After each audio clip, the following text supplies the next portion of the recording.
Okay, can everyone see the screen? Yeah, okay. Now, I'm just going to show you one thing first. So, first of all, if we go to the assessments folder here, and then in the ICT 302 project, we have all the assessment tasks, right? So, I'm going to copy a file called assessment reference. So, this file here will have you a few different links and a few different information that will help you to complete your assessment. Now, so this part here about the coding rule, that is one of the questions in your project part 2, and then the scope of the variables is also part of part 2, and then the algorithm is also part of part 2. So I'm going to get you to look at all of this information yourself. Now, when we talk about the student workbook again, the student workbook is actually the one inside this folder, and we haven't really used the student workbook because all the examples we have is not in C#, so they're in a different language, but there's a specific part about the algorithms that is not language dependent. So if you go to that page 78 to 106, you can see some examples about the algorithm here. So you can open up the ICT PRG 302 student workbook, and you can have a look at those pages. So I'll show you very quickly first. You all right, Andrew? Oh no! As long as not the person, right? So oh, kind. dear. Okay, so let's have a look at the pages quickly. Oh, where's that? Okay, there we go. Alright, so with the coding rules, you're going to be able to find some information from page 47 to page 55, right? So let's see. So what is on that 47? That is about standards and best practices. Now, so I'll show you very quickly here. We talk about the standards and the best practices. So what do we mean by coding rules?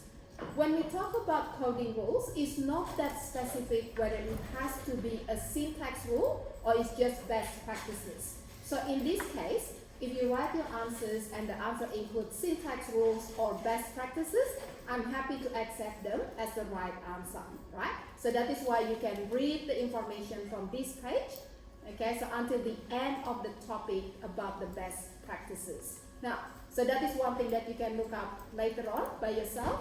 And then another one that I want to show you here is about the algorithm. So if you go to the student workbook, page 78 to 106. So I'll go back again to the table of content here, and then we can see 78. So this is about algorithm, and that is a whole topic 3 about the algorithm. Now, so read this section, and that should be pretty easy to understand. So there are 2 different ways to represent the algorithm in your code. You can use pseudocode or you can use flowchart. So these are the 2 different ways to represent the algorithm, and you can find the example of both if you read the topic 3 here in the student workbook. So that is an example of a pseudocode. So that is not really about programming, but it shows you the order of the operations and what kind of statements or conditions that we would have in this pseudocode. So in your pseudocode, if you're using pseudocode in order to represent your algorithm, it will look something like that. Or it could be much more complicated, and if you're using a flowchart, it might look like that. So we are using the symbols, the lines, the arrows in order to indicate the flow of the data. Now, again, I'm not really going to read all of that, but you can find the information about the pseudocode and the flowchart here. So once you finish reading all this information, I want you to try your best to create your pseudocode or flowchart for part number 2, and then just come to the class on Tuesday and show me what you put as your answer for part number 2. So I can have a quick look and I can give you a quick feedback about your pseudocode or the flowchart, right? Now, so that is again for your part 2 question. And then another one that I'm going to add here, this is actually an external link about the scope of the variables in C#. And I think at this stage, now we know about the different scope of the variables in C#. So let's have a look at the 3 different scopes that we have in the external link. Now, first one is a class level scope. So when do we use a class level scope variable? So we use the class level scope if you want to be able to use the value with all the members of the same class. So remember again, in my example previously, we defined the fields of the class. So the fields of the class is what we call as the class level scope variable. Is that right? Yeah. So you can access the field from anywhere inside the class. We also have the method level scope. So the method level scope can only be used within the methods. So let's say you have the parameters of your methods. So these are the method level scope. And the last one here is the block level scope. So if you have a block within a method and then you declare a variable inside that. So for example, you have the if block. So you have if condition and then the block of code that follows that. And inside that block of code, you declare a variable. So that's what we call as the block level, right? So these are the three different scopes. Now, you can see the examples here as well that tell you which one is which. So this is an example of a class declaration, and then we have a variable declared here. So that is your class level scope. And then another example is the method level scope. So if you declare your method, and then inside the method there is a variable declaration. So M is a method level scope, right? Or another one that we have here, this is for your block level scope variable. So what is the example for that? You can see here, we declare the variable that only exists within the for loop block. So you can only use this J variable inside this block here. So it's not really available throughout the whole method. You cannot use J outside the for loop. So that is why we call that as a block level variable. So that is the example. Now, so how do we use all this information to answer your part 2 questions? Have a look again at the assessment task. So going back to your project first, and let's start from the beginning.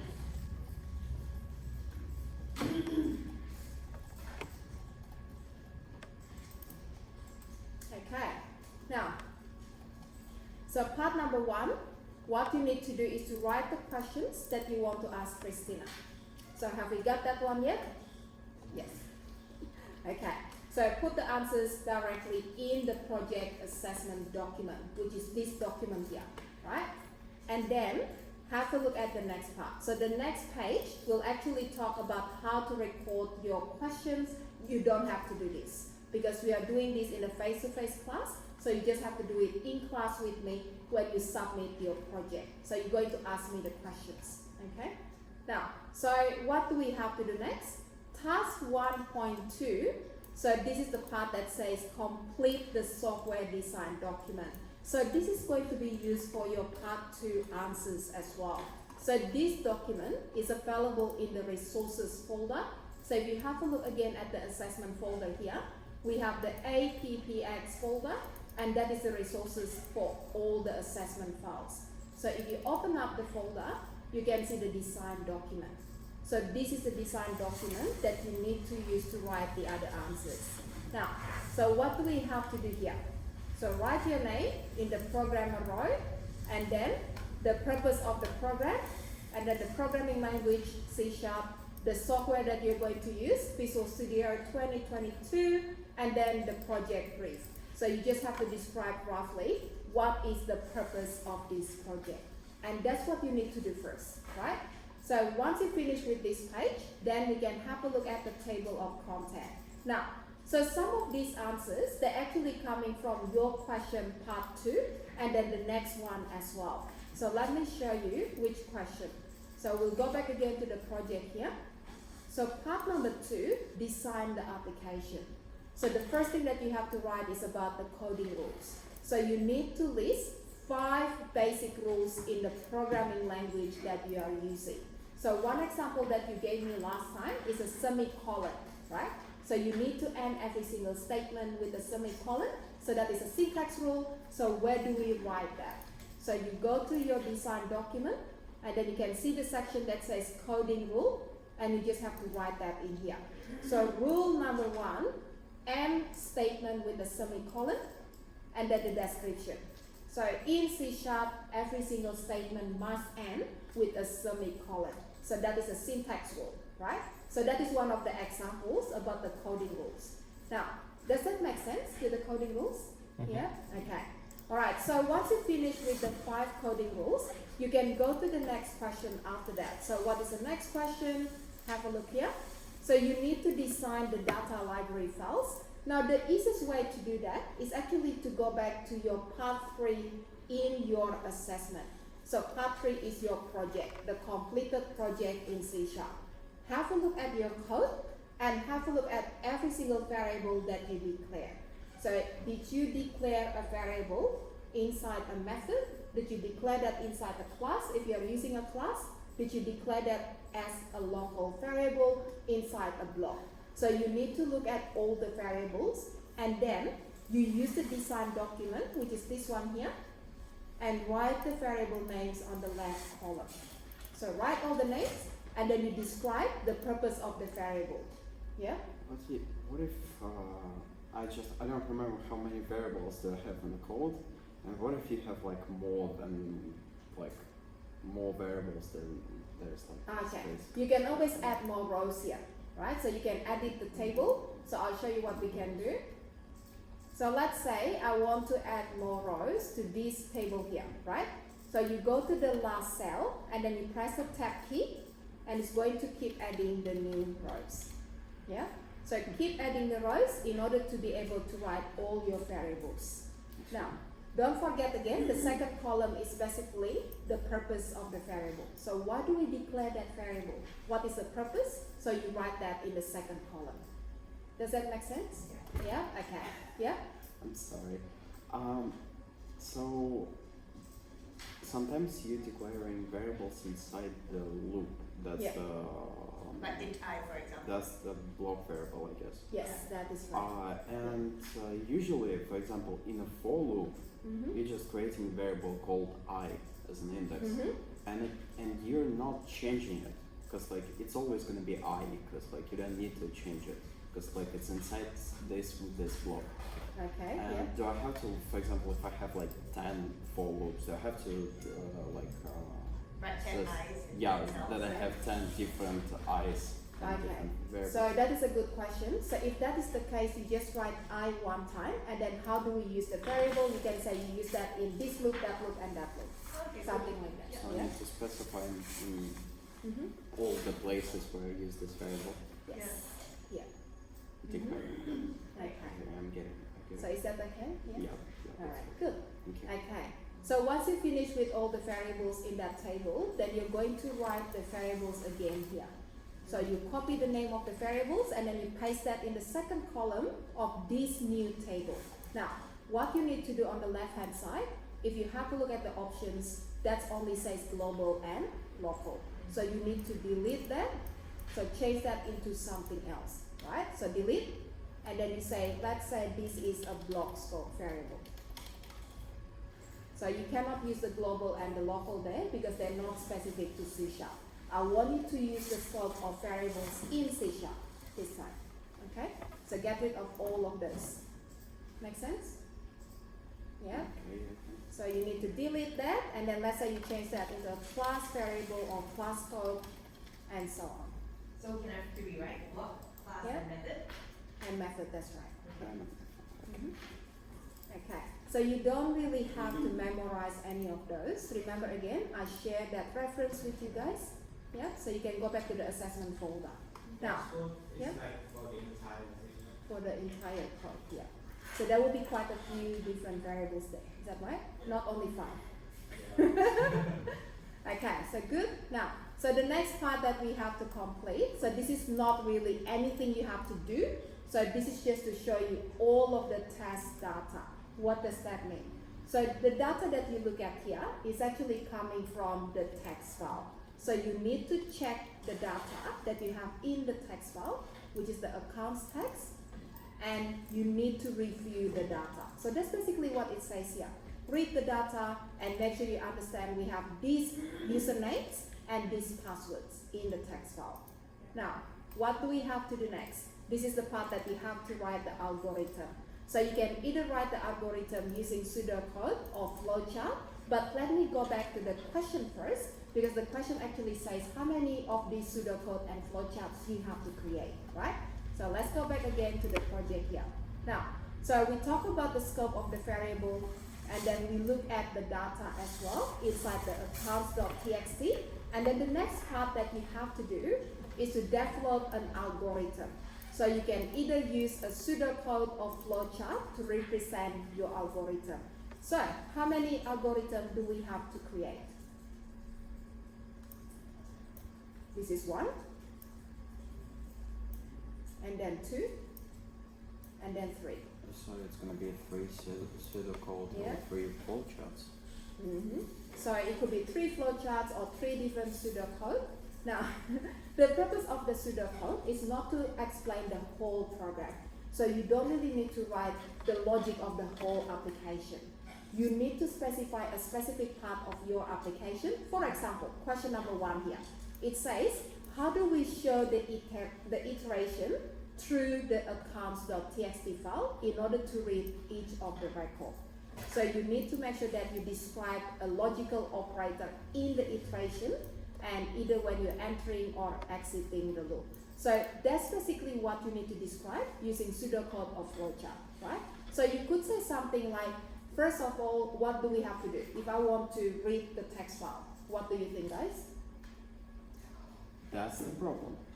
Yeah. Because like we're not using a loop to You need to open the text file.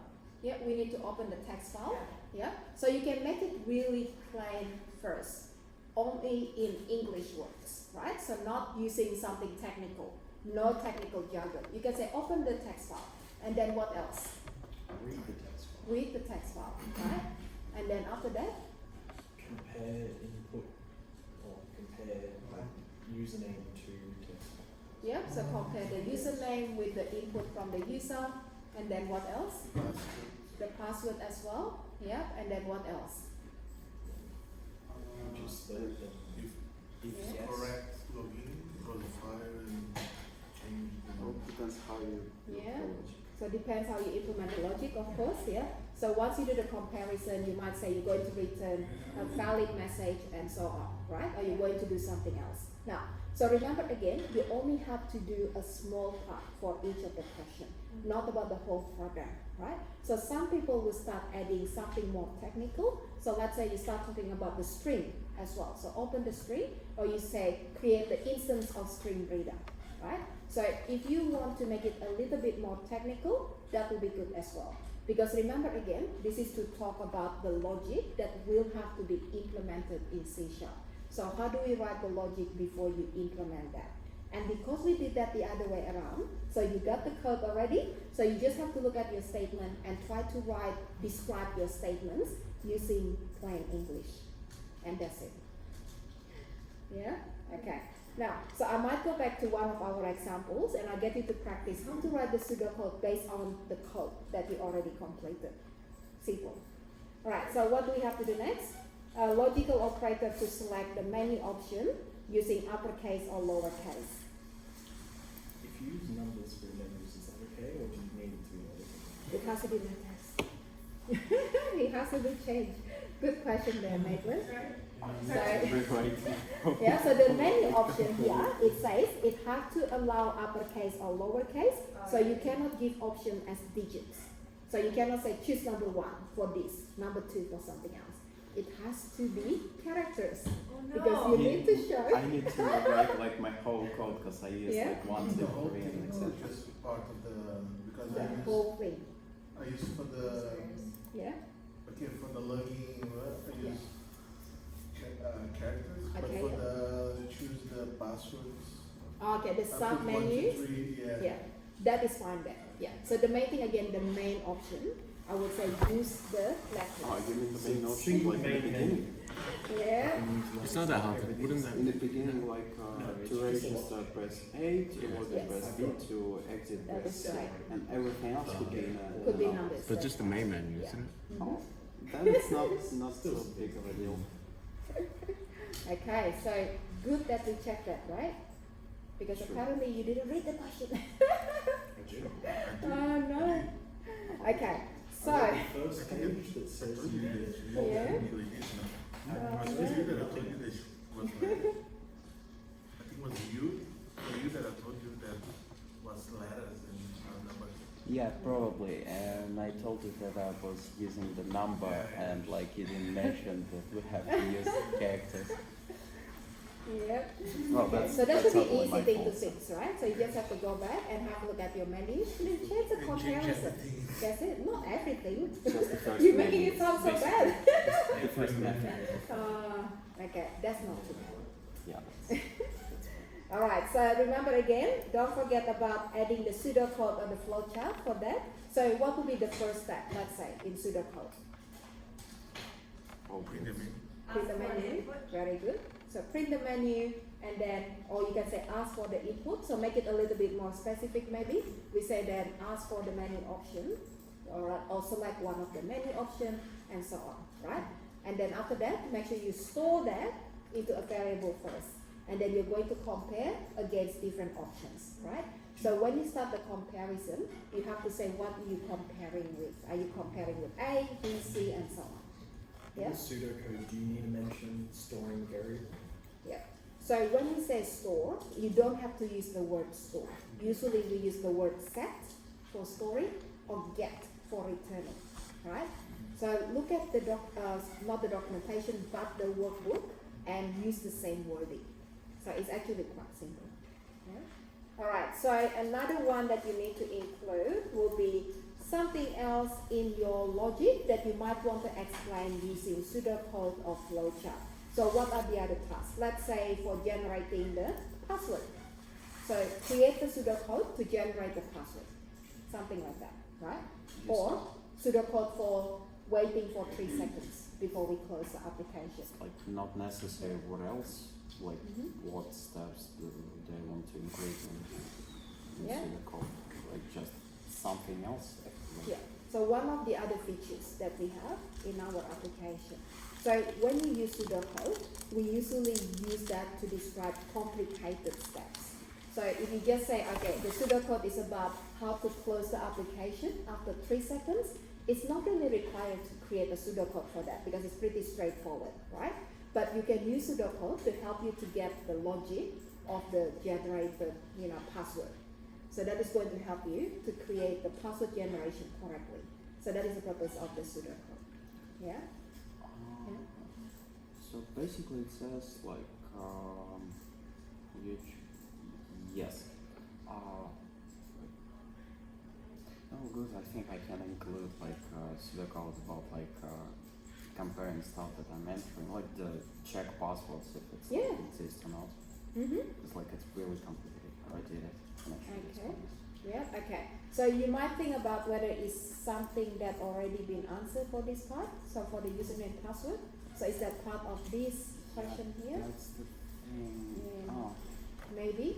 So if that's part of this, then you have to come up with another one. So a different part in your code. it's gonna be complicated. Alright, so just give it a go. Bring whatever you can finish by Tuesday. Yeah?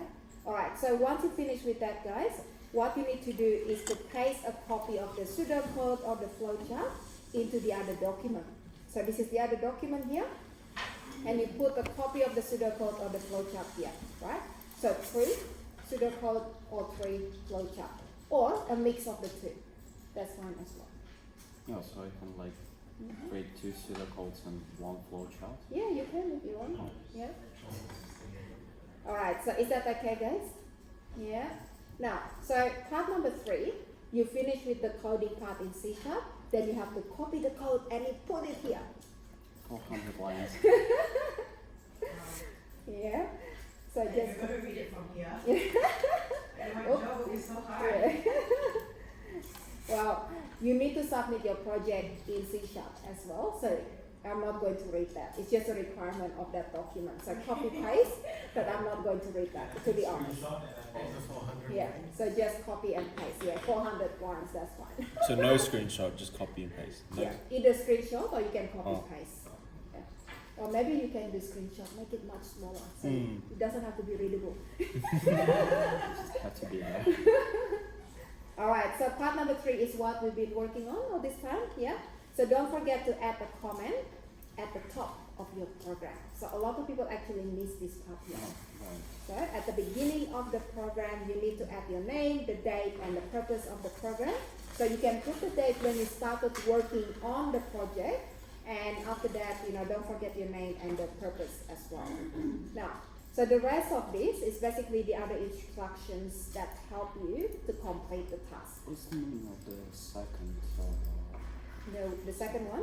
Use Yeah. appropriate function library. Yeah, so if you are using any of the library code, like the methods from the .NET library, then just make sure that you are using the correct ones. So this is just to give you some suggestion. Use some of the code from the library.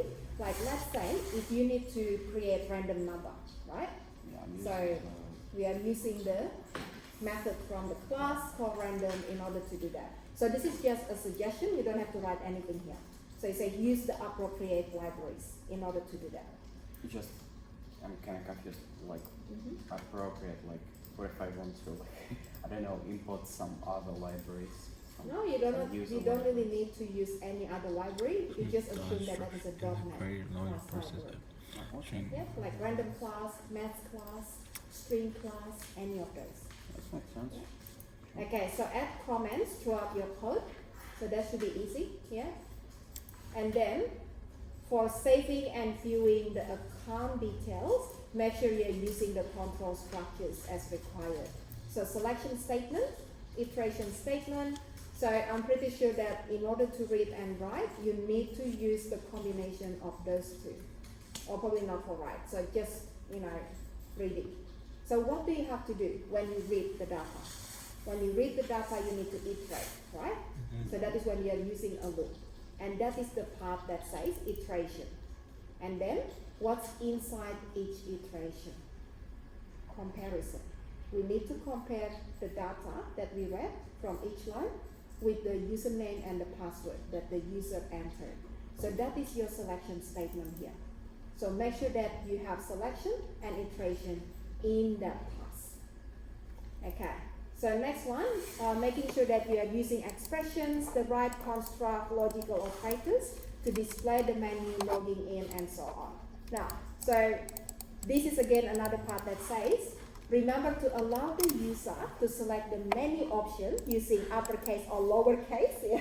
So don't forget that. The funny thing is because my example is always using digit. Yeah. I did that in every single class, right? And you guys not the only ones who miss that. Because when I start with my example, and I know that some students, they actually will just use the same basic structure, right? So use the digits as the option. And then these students in my class, previous class, they'll say, oh, now I know, we have to use that. So that's one simple thing to change, right? So it's actually a good way to see how do you perform code management. So if there are any changes in the code, how do you do that Agile efficiently? Some people will say find and replace. Start from the beginning. Start. Yes. So if it's a word, it's easy to find and replace. But if it's a number, could be a bit trickier. But you can always use find and replace. Do not just say replace all. Go through each of the matches and then you try to see if you need to change that into another character. So do that. Easy. All right. Unless you built in logic to Yeah. the things that numbers will give you, like comparing numbers, which is bigger or smaller than numbers. Then that's a little bit more tricky than find and replace. But fair enough. I know, that's a little bit trickier, isn't it? Can you imagine like use only one variable, one name of the variable for all your different tasks, just different scopes? Yeah, good luck to you. That's why you Literally don't only do that. one variable, Yeah. like hundreds of them just That inside would the be different scopes. interesting. Would anyone do that? Every single menu. It's Every just, single- it just sounds incredibly scary. Oh goodness. Luckily all this time I haven't seen any student doing that at all. So It's that's a more like good a thing. challenge. I know where it's fastest right away. Oh goodness. Alright, so guys, the data structure that we talk about here is about using arrays. Yeah? So use array or at least one array in order to store your data. So that is a requirement. Are you using arrays? No. No? Okay, what? You need one. It works without. How did you manage to do it without It's the very arrays? easy. Okay. Now, So you have to use array. if you don't use arrays, there are other data structures that you could use as well. So you could use something like list or dictionary, right? So there are different data structures you can use in C#. Now, so it's up to you what kind of data structure to use, but remember again, we should have data structure use. Okay, so this one, I'm sure that everyone has done that in the code. String manipulation. Because what we need to do in order to generate the password, we need to generate one character at a time and then we concatenate them together. Is that right? Wrong. Yeah? So the way you do this different? Yes. Any concatenation? No. No. So any plus somewhere No. in the code? Okay, how do you generate the password? Random, using random and Yeah. generate from string of random characters. Then you put adding to the same string? No adding? How can you like create the How do you do that without adding? I'll show you. So are you using a string method? Yes. Okay. Alright, so I'll have a look at your code later on and let me see if we can allow that. Yeah? Because if I get this right, the method that I'm thinking about, the backend is actually concatenation as well. Okay. So you might just add a comment to say that this method is called concatenation, but I have to check that first. Yeah, it might be a tick or it may have to be changed. Okay. Alright. Okay guys, so after we finish with that task number 3, so this is the part that you're going to show me next Friday. Yeah? So I'll have a look at your program. Now, if I do ask you for some changes, it's going to be really minor change. It's not something that you will take you hours to do. So that you can write the feedback here and say, this is what the teacher or the assessor asked me to change. So that could be just the name of a variable, or it could be that, instead of using these 3 statements, you should try to replace that with a single statement using this operator. Then I'm going to give you a feedback about that and some examples, and then you try to apply that. Now, so that is something that you will expect from me on Friday when you show your work. So you're going to get feedback and you have to record that as well. So when I say you need to modify this, write that feedback in here, right? Yeah? So expect some changes on Friday. Yeah? Hey? Maybe not. Yeah. So even when you come into the class and you show me your code and I say, oh, why don't you do it this way? Or even now, like Maitland, when I say change that into letters, so that will be the feedback that you can write as well. Yeah? So anything that I mentioned, try to change to this, you can write that as a feedback. I may as well. I did that. It's gonna be easy to just start over and try to figure out how to convert like a function. Oh, Maitland. Alright, so task number 3.3. So after you get the feedback, then you can modify the program. So this is something that you will probably have to do after that feedback, right? So that will be next Friday. Blank? Okay, so we'll talk about that next Friday. Now, for the testing part, what you need to do is to run your application multiple times, and you need to show the different inputs that you pass to your application. So for example, when you type in Q, the letter Q, and that is going to quit the application or to stop the application, for example. So you need to take a screenshot of that input and then what it says after that. So it might say goodbye or thank you for using the application, or we are closing this application now, and so on. So take a screenshot to show that you have tested that specific input. So the purpose of this task in part number 4 is actually to say that you have done quite a bit of testing. So you're testing the code not just by running it one time. So you did that with every single input that you want to check in the code, right? So that is the purpose of that. Now, remember again, every time you do a test, you need to create a screenshot and the name of the file. So the name of the file starts with your name, and then it has the testing word, and then you can put a number as well, or other description. So if you want, for example, you can say your name, Andre, underscore testing, then you can say underscore login menu. So that is a good name, yeah? Or you can just put the number there if you want. So you can say Andre underscore testing 1. So you can show what you have tested there, and you need to submit the screenshot files with your project. Now, I mean, Yeah. I can put it inside the document or separate. just put that inside the folder, so all the Inside files. the folder. Yeah, because you need to save that as an image file. So each of them has to be an image file, a JPG So file. I can Yeah. just when I'm gonna test it, so I'm Mhm. just gonna explain like my actions, such as like now I'm gonna enter like I'm gonna enter invalid data Mhm. on purpose to see like That's error message, and Yeah. like I'm just gonna say something screenshot Andre testing 1. Yeah. That's it. That's all I'm gonna say. And then somewhere in the folder, I'm just gonna say like this screenshot. Yes. So just make sure you have the right name. Yeah. Okay, Okay, good. that's pretty nice. Alright, so if you look at the software evaluation here, this is again going back to your design document, right? So scroll down. Now you can see the software test report. This is the part 4. And you have name, the date, and then the software that is being tested. So that is your login application or whatever name that you have here. And then the date that you did the test. And then the changes. So any requirement, for the changes, that you can write that in here. And then the Changes. test cases. Now, so for these test cases, this is where you need to describe what you are testing in each one. Yeah, so changes is the feedback that I'm going to give you on Friday. That's okay. Yeah. I thought that means like changes when you're debugging it, and like you found an error and like you changed it, but like Yeah, so that is from the feedback. Right, so you need to wait for the feedback, and then there will be some questions about changes.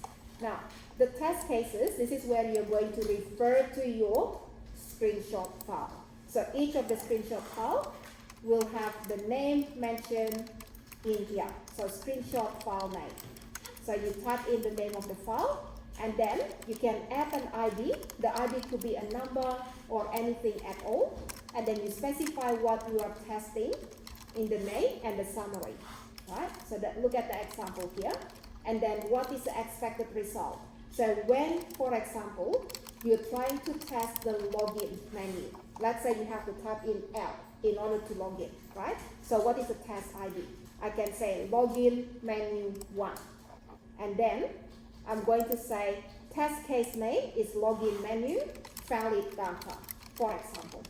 And then the summary here, this is to test with a valid login data. And then the expected result, then what should happen if you log in successfully. So it might say display the sub menu, the subset menu, or take the user to do something else, right? So that is the expected result. So what should happen if the login is successful? And then the name of the file that shows that test.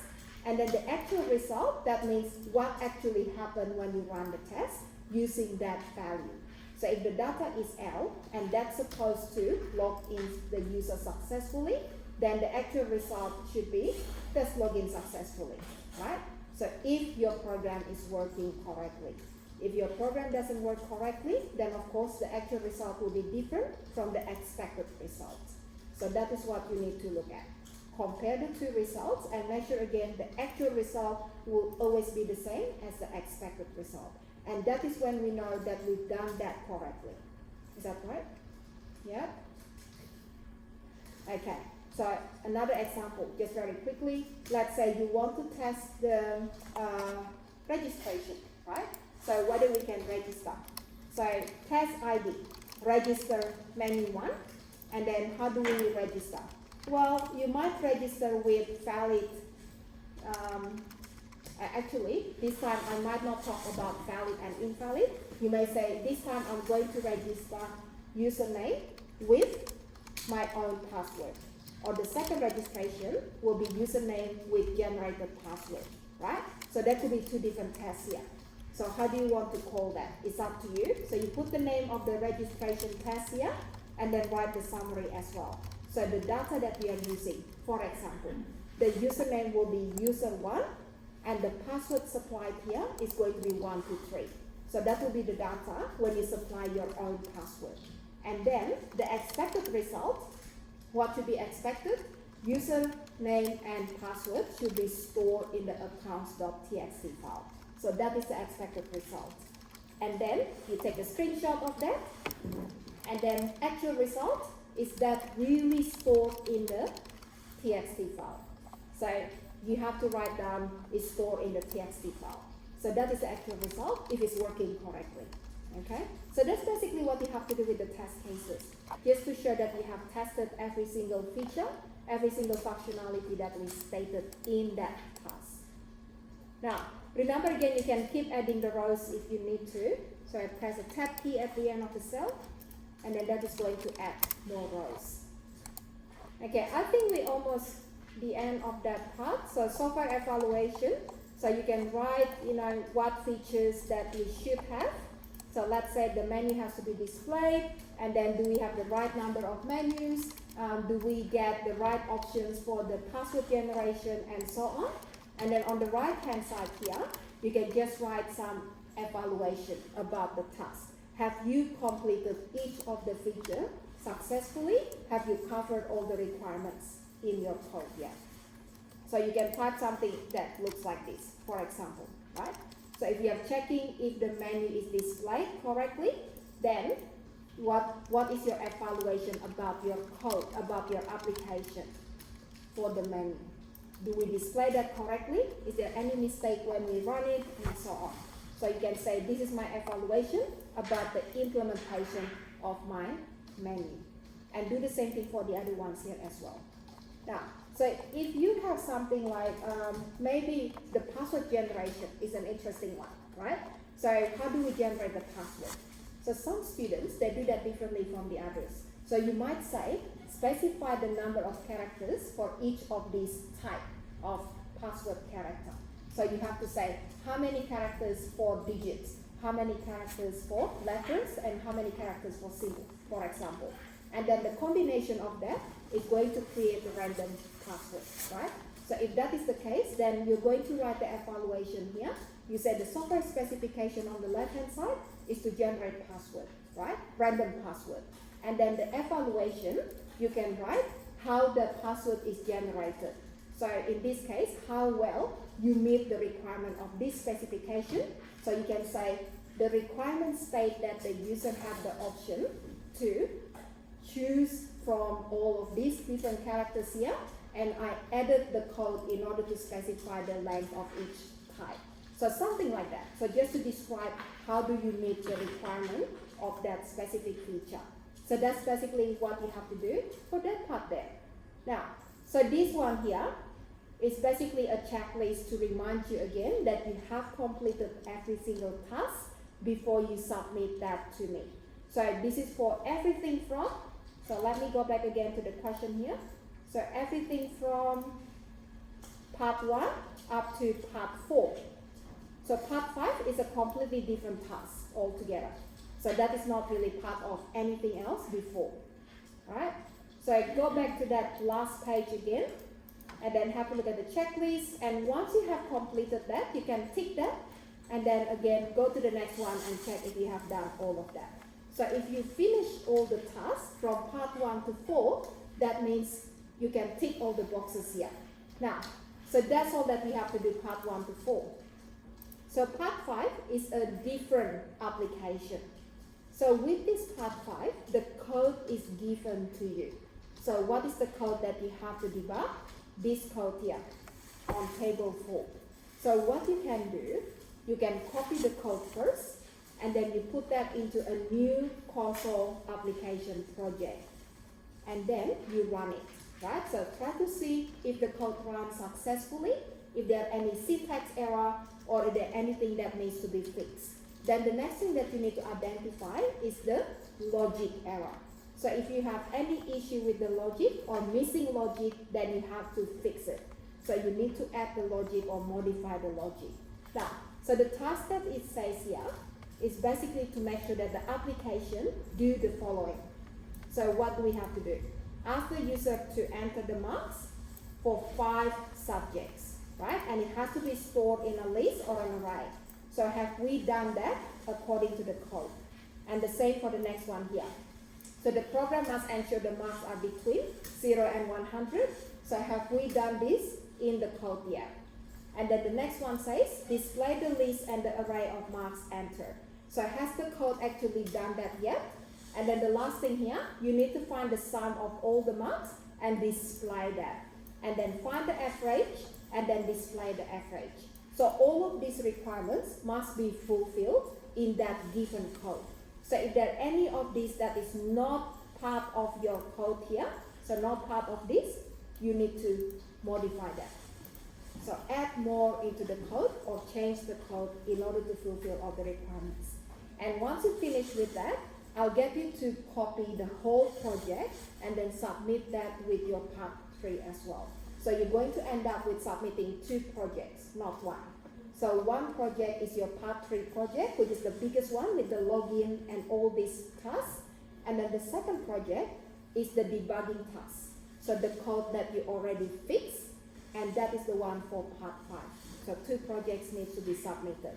So the purpose of the next part here is basically to show you what kind of data that we can use for testing. So if the user enter these values for the marks, then the expected total and the average should be this. If the user enter these values, then there should be no sum, no average, and it could just display an error. And this one here is going to also display an error. So we don't want to do anything, right? So don't display any output that indicates the total or the average if you have invalid inputs. Right, so that's basically what you have to do. And you can copy the corrected code here, but I want you to submit the project as well, so I can have a look at that quickly. Now, so next question. So what do we have to do here?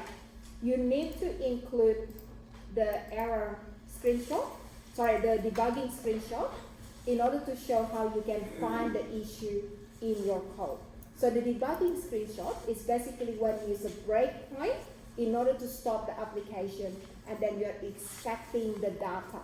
So remember how we stop the application using breakpoint, and then we go through step by step, and then you're checking the value of each variable during the step execution.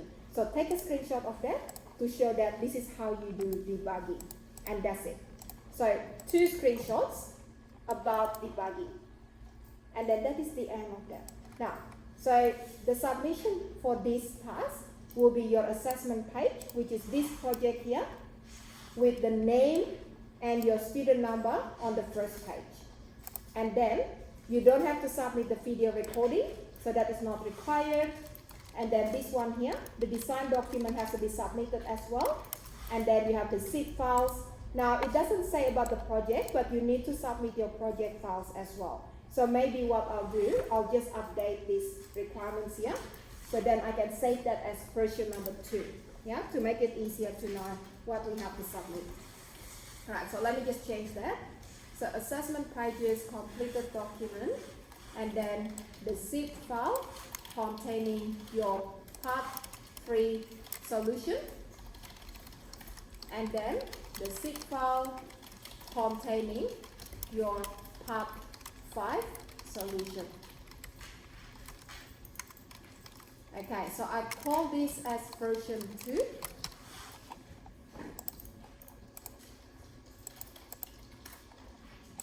Alright, does that make sense, guys? Mm-hmm. So you need to submit the part 3 solution and also the part 5 solution. So that is the corrected code. And then don't forget to submit the testing screenshots as well. Alright. But if we're pasting the screenshots in the document itself, you don't want us to do that? That one, the debugging or the testing? The debugging. Yeah, debugging you don't have to save the file. You just have to screenshot and place that there. Okay. But the testing is the one before. Okay. So this big table there, where is my design? Okay, let me open that one. Okay, so the testing files are these files here. Okay. Yeah. Yeah, so something that looks like this. Menu1.jpg.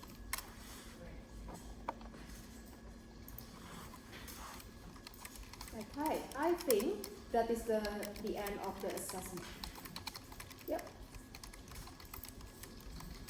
Alright, so how are we going, guys? So far so good? Yep.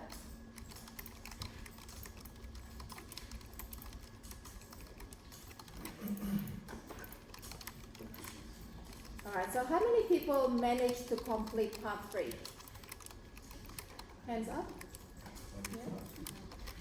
The Part program. three? The code. Yep, the whole program. Yep. Okay. Not anymore. I gotta do Oh it. yeah, that's right. Oh yeah, not anymore. As of this morning, yes, no. but now no. That's true. Me Yeah. too. The part needs to be 20 to 30 words. So, Or the number of words. yeah.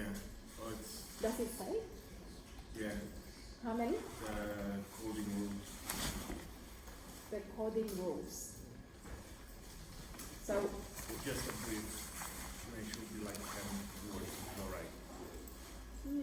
I mean, as long as it's something that describes what it's supposed to be, easy to understand, I'm not going to be fussy about how many words you need.